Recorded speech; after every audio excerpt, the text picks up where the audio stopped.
Fjala ikra, fillimi I ajetit, ka lidhje të ngushtë me fundin e ajetit. Ku Allahu xhallahu ala thot lexo, e në fund çka thot? Wasjud, bën sejdë.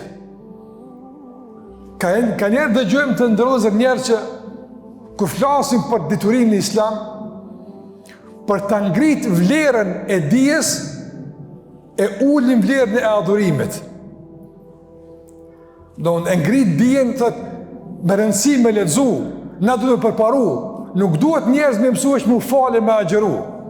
Mirë, a nuk I mundësi me ngrit vlerën e dijes, pa e prek adhurimin? Që a mundëm na me të regu për vlerën e dijes e të leximit, po pa e sjell adhurimin si pengesë e dijes, jo që mundemi, po duhemi. Duhet leximit realisht me qenë udhërfyes ka sejdëja, me të regu kuj duhet me u kthy, kë duhet me adhuru.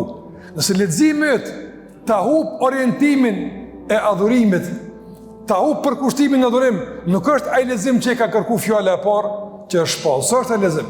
Nuk mundesh me studiu diçka të jashtme, nuk e din kush është Zoti yt. Jo, kjo nuk e përfshin ikra. Ikra nuk është to. Ikra është kush është Zoti yt. Ikra është kush është pejgamberit. Ikra cila është feja jote.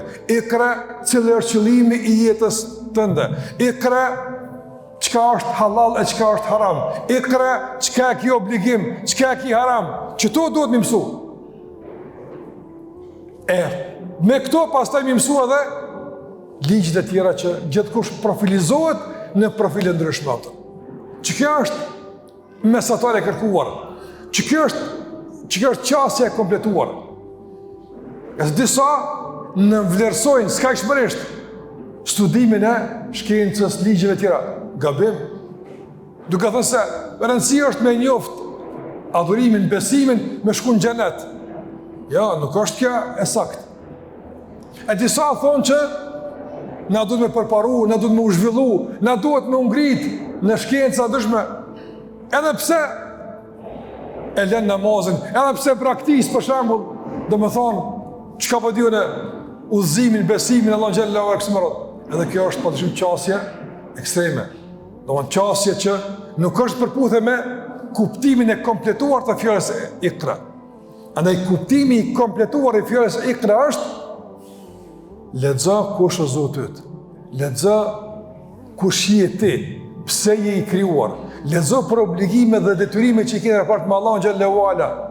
Lexo çka është e mirë, çka është e keqe. Kto mësoje. Pastaj zhvillohu, ngritu, ndërtoje veten tënde në fushë e ndryshme të shkencave të lloj-llojshme për të plotësuar njëri tjetrin me profile të lloj-llojshme dhe arritje të ndryshme.